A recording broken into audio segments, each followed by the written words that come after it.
Hi, y'all. This is Regina from Regina's Crafting and More. This is a different Halloween banner or triple stand design, however you want to use it. This one is probably the quickest one to stitch, and it has not been tested or anything. So before I go posting it on Etsy and giving it, putting it out there for y'all to purchase, I thought I better test it. So hang on, let's get started. All right, so this process holds true in any of these designs that I post for these banners or triple stand or single stand designs, however you all want to use them. I have instructions, and the instructions are universal, and they have the fabric requirements for 5 by 7, 6 by 10, and 7 by 12. That's the only size these are available in. Um, And one word of caution, when you're doing the decorative fill, the background stitching, which we'll get to, try to always use the lightest color you have, or use a very, very light pink for that design, because it stitches over it so at least 2 times, always making the thread color darker. And unless you want it to just really be, um, excuse me. All right, sorry about that. My phone got a message that I needed to look at. All right, so the very first color stop is, and I would not suggest using cutaway stabilizer. You could use tearaway on this. Um, excuse me. I've used the no-show stabilizer or the Pell and Soft and Stay for 3 of them that I've done, and it works great. It helps keep them pliable, easier to work with. So let's get started. So the first few color stops are just placement and tack downs, and then we start with the background, and I've picked this really light peach.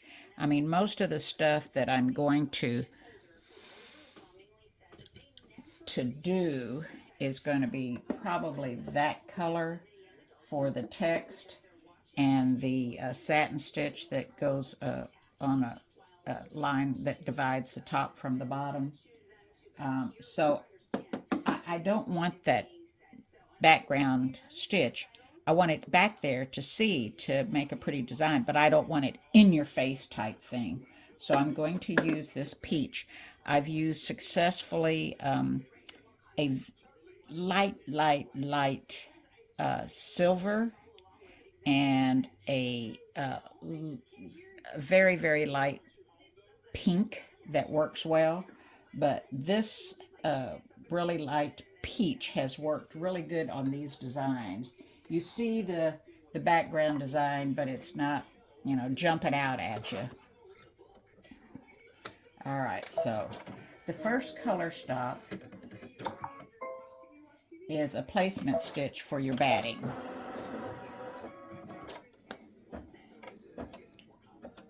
And I'm going to get my batting ready while this stitches. All right, so I've pieced together some batting. I've used that, this right here, there we go, to put my batting pieces together. I do this all the time. It really never affects anything like this whatsoever. All right, so color stop number 2 is going to tack this down. Just make sure that you're covering all your outside lines, and stitch color stop number 2.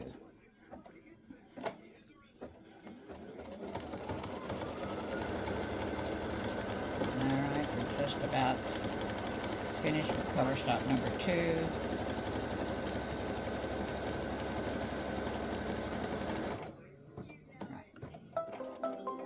Color stop number 3 is going to stitch a placement line for your first fabric, the top fabric.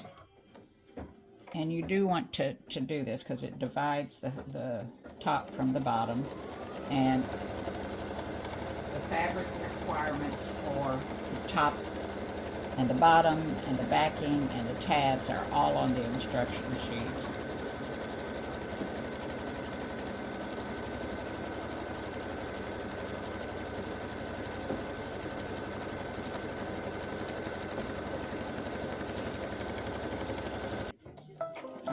So I'm going to lay my top piece of fabric over and make sure it's covering all the areas that need to be covered.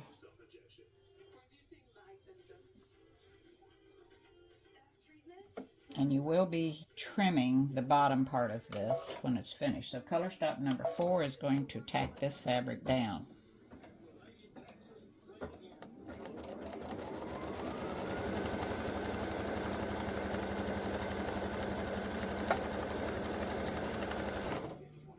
All right, so we're going to trim this bottom piece off right here. Yes, you can see that. I'm going to take this down and just trim, there's my scissors.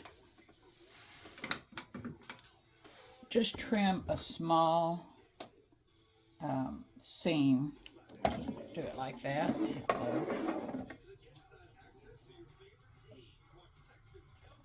Now I have put SF 101 on the back of my fabric, and I would suggest doing that for anything you do that has a lot of stitching on it.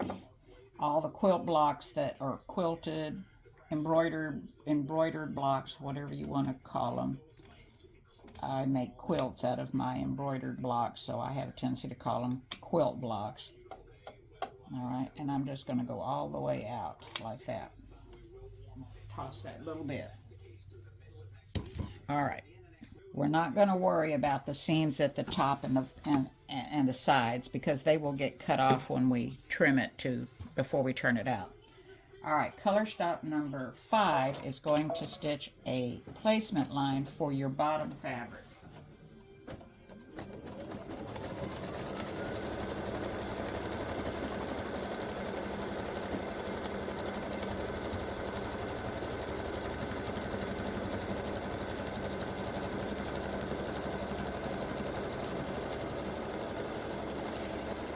Ah, shoot.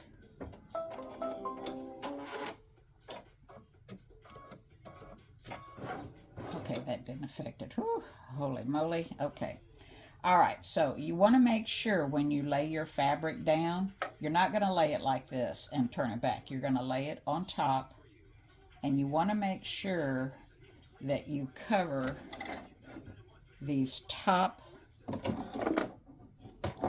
this top up here. You want to make sure that you cover it at least 1/4 to 1/2 inch. You're going to have plenty of fabric. Let's see if I can show you. See how much fabric I have?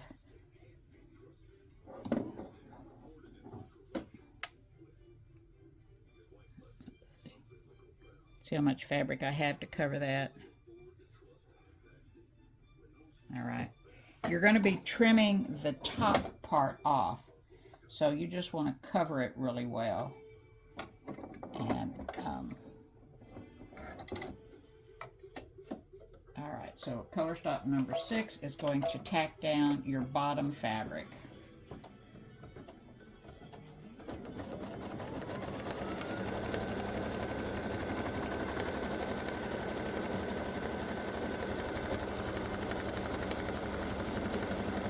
Now the next color stop is going to stitch a satin stitch at this top junction right here.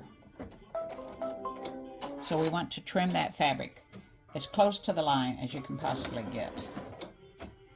Use some good applique scissors, snips, whatever you want to use. If you hold your fabric up like this, you actually can get right up next to that line.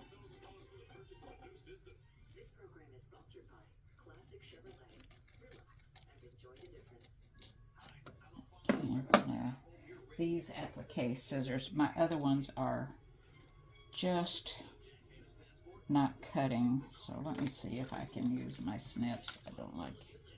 I need new scissors, or I actually just need to have them sharpened.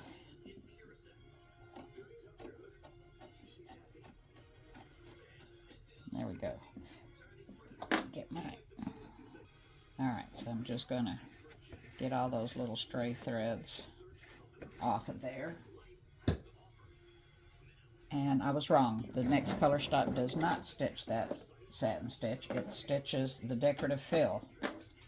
Alright, so this part does take probably the longest time to stitch. That decorative fill does take a while to stitch, but I really love the effect that we're able to get on our projects.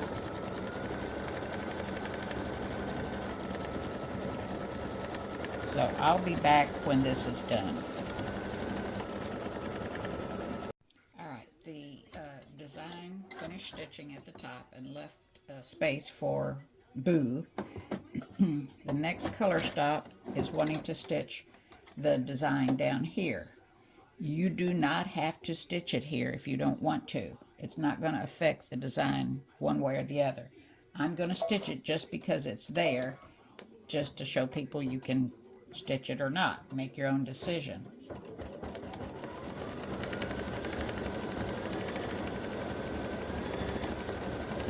And I'll be back when it's done. Alright, the bottom part has finished. Now it wants to stitch the satin stitch that goes right here. So after all this stitching, let's just kind of trim up these little threads that might be poking up. Well, I'm not going to be able to. But the satin stitch should cover it. I just like to try to get as much of that out of the way as I can. Now I'm going to use this color for my text. I'm going to use this color to do this line right here. I don't remember what I used on my other ones, but I'm not going to fret too much about it. I'll change them out. I'll put the Boo on it closer to Halloween. Right now it just has the pumpkin in the center, my display. And since I mentioned my display, there it is. Now, remember, you do not have to stitch the text at the top and the bottom. Right there. You can just do it on one, and then don't do it on the others. Leave them, take the text off, just don't stitch it. All right, let's get back to the machine. All right, I put my thread in. It's going to stitch the satin stitch along this edge to cover up those raw edges.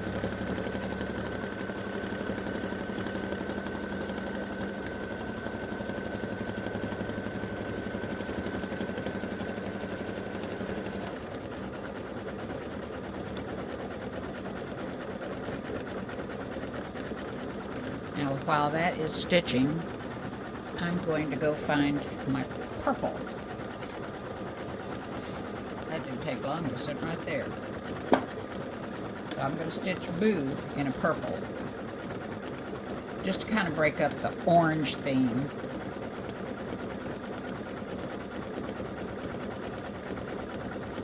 I'll be right back. All right.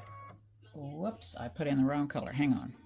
All right, so this is just going to stitch the Boo letters.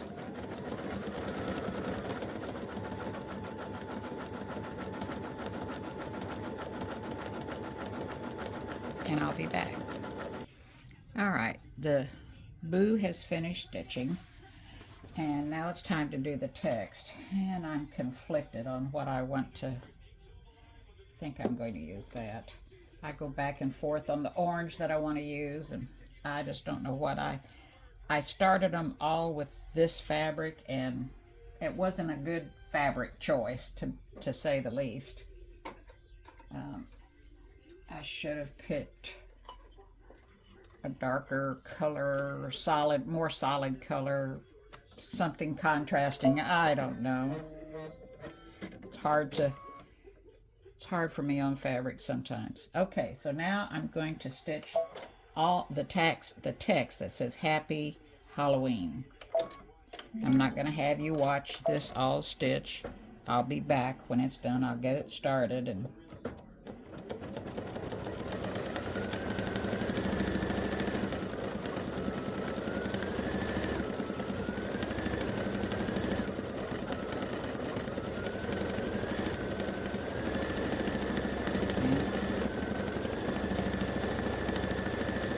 I will be back as soon as the text is finished.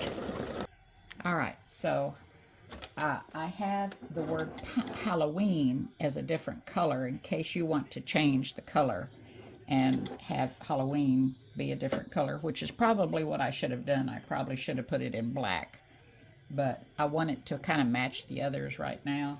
So I'm just going to use the same thread, and it may or not.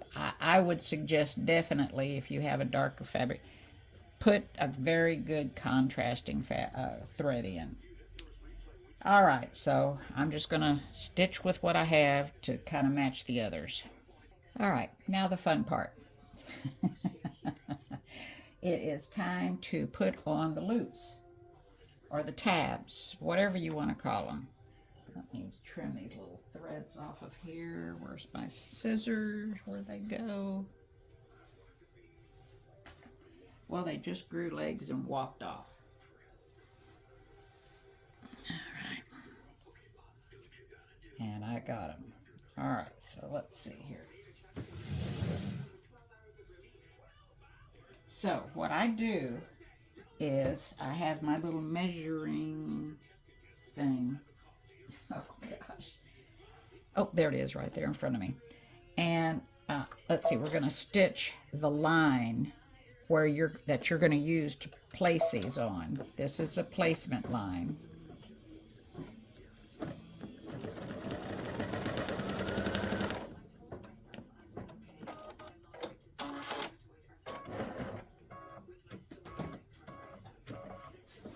And you should be able to see it.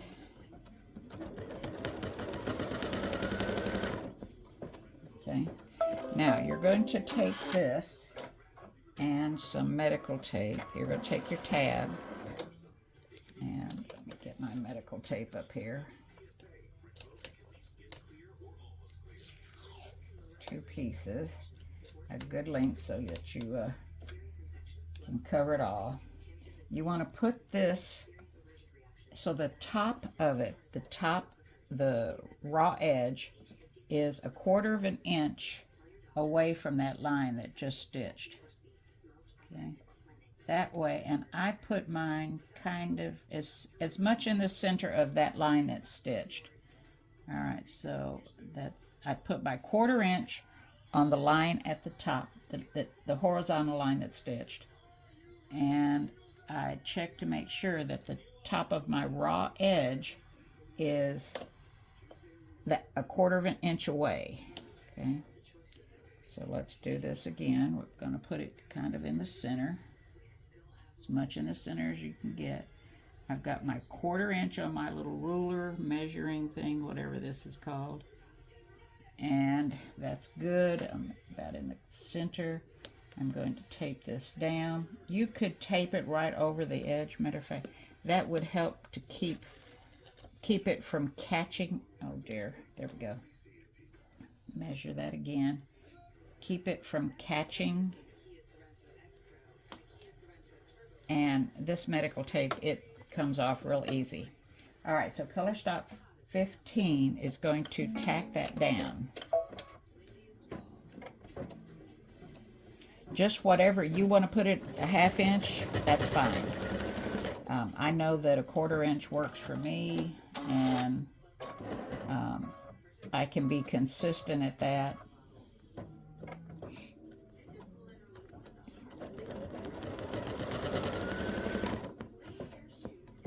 All right, so the next thing that goes down, this last stitch is going to tack down your backing, and this is done like a mug rug, the envelope style. Someone coined it, I have no earthly idea who.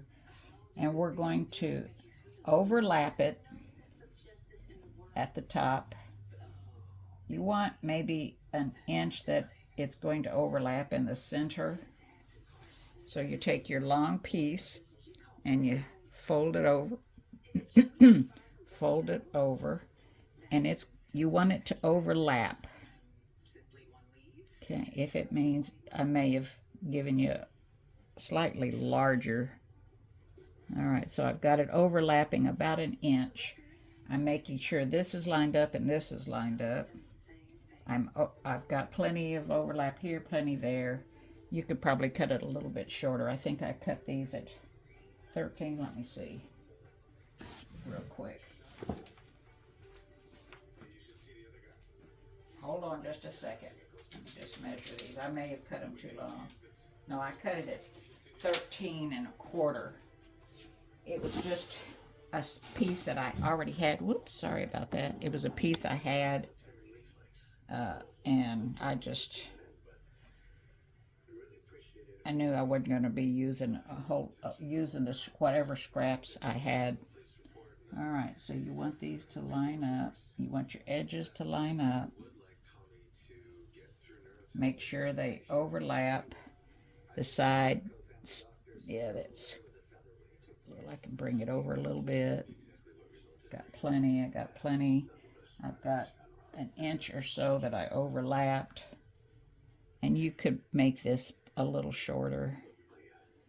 All right, so now you want to tape down these edges just like you would on a mug rug, because when that foot comes down, it could, it more than likely would flip that edge over, and that would be a disaster. Then you'd be picking out a triple stitch, because that's what this is a triple stitch that's getting ready to go. All right, so I've got everything taped down and centered on here. We're going to stitch the last color, and then we're going to turn out. So I have one thing I need to say. When you turn these out, you need to roll your edges, the side edges and the bottom edge. Roll it with your finger to the back and then press it. And that way you don't have any of the fabric showing through to the front.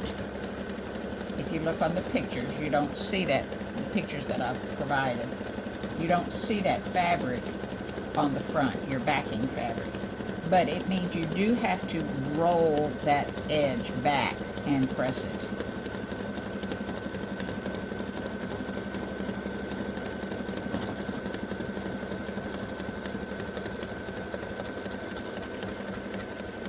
So I just kind of keep my hand on here to make sure everything is being stitched down smooth. And that triple stitch just secures it real well.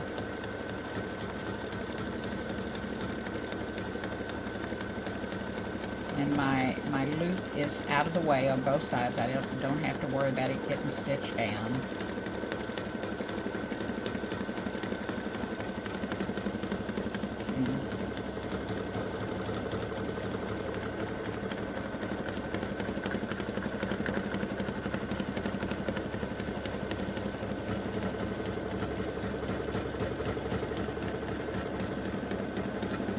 So while this is stitching, I'm doing other things, picking up, straightening up, whatever on my computer. All right, so now we got to take it off and trim. All right, so now we're going to trim it. I need a longer, let's see here. Yeah, now this one will work. All right, so I'm going to take my 1/4 inch mark on my ruler, and I'm going to line it up with that seam that just stitched. Now, you've got quite a few layers here. You're going to think this is a little unorthodox, but it works for me, and you might try it. Because there's so many layers, I do kind of like this when I trim. I find it easier. I've been hesitant to tell people, but you really got to push down on your ruler, and it helps get through in one cut all those layers, okay? So I'm going to take and turn this now. Line up my 1/4 inch. I'm going to line up a horizontal line up here on my outside seam that's just stitched. Line up the 1/4 inch all the way down and trim. Really press down on that ruler. You don't want to slip. Oh, I got a little piece. There we go. All right. You're going to do this all the way around. Find you a horizontal line. Well, you can't up there. You can up here at the top. Okay, I've got a horizontal line. I'm lined up right here at the top. And I've got my 1/4 inch line on my mark on my side seam that just stitched. Press down on that ruler really well. Alright, so now we got to do a little finagling because this isn't a straight stitch. So we're going to go right to the center with one of the lines and put it on the center, and I'm going to put my 1/4 inch seam. There we go. 1/4 inch seam lines up. Here's my center, and my 1/4 inch seam goes up like that. So I'm going to take it, I'm going to go straight down. Now I'm going to turn it a little bit, put my 1/4 inch back on that line. I don't have anything anywhere else that I can line up with because that's where the little point is. I'm going to put a 1/4 inch right there. Put my 1/4 inch right there. So I've got a 1/4 inch line right where that peak or the valley goes. And I've got lined up my 1/4 inch here and trim. And let's see here. Whoops, I got a piece that didn't cut up here. Let me trim this off.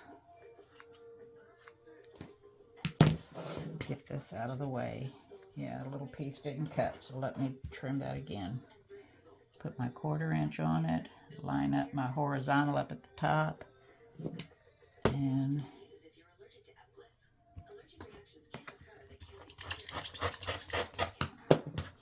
there we go, all the way around. All right, now we're going to trim the corners off of this. So we're going to just trim across the corners like that. Trim across the corner.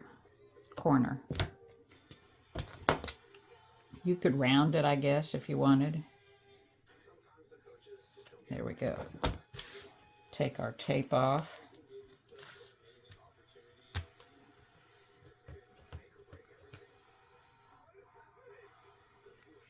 There we go. And try to keep it off your fingers. Yeah, that's a lot of fun. All right. All right. All right, so we got all that off. And chunk that. So let me go over to the pressing station. All right, so before we can press, we have to turn this baby out. And I'm going to use a chopstick. Oh yeah, this is kind of a chopstick. And I'm going to turn this thing out, put my fingers right in the corner, and push that through. Okay. Push that through. There we go. And now the other side, the longest side, put your finger in the corner and push it through. We're going to use a chopstick to get it cleaned. All right. Push. There we go. Push that through. Flip it out. Give it a little tug. Okay. Now, remember I said you need to roll your seams? All right, so let's see if I can get a good... So if I just did this, you see how that throws... You can either go like this and roll it to the back, which works well, or you can use your fingers and roll that seam to the back. You're trying to make that seam on flat, okay? So here's, let me poke that thing at the bottom. Okay, you can go all the way around before you do any of this. Make sure your corners are poked out. That one is. My dog, bless his heart, he's 14 and a half years old. He hates it when one of us is gone He paces and paces until the other gets home. My husband goes golfing on Saturdays, and his pacing is getting worse. All right, so see, I'm rolling. See how I'm rolling that back? Roll that back. I'm hoping you can. I'm trying to squat down to see the camera. So roll it back. Just roll it around in your fingers until it goes to the back. Same at the top. All right, so now with your steam iron, see, now I hadn't even pressed it, and now none of those seams roll to the front. So I'm going to take it and do like that. Oops, I got to take the tape off my tabs. So what are those doing upside down? Okay, take that tape off.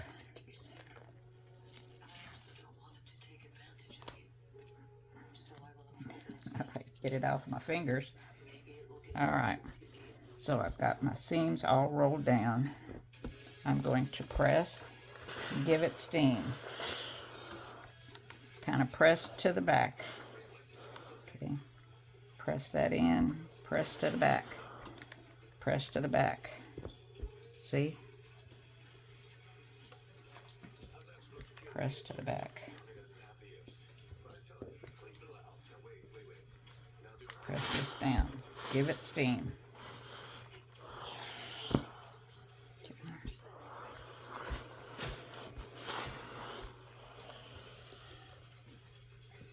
And there we go. Oops, bring it down a little bit. Let me hold it up. Hold on. All right. So there we go. Happy Boo Halloween.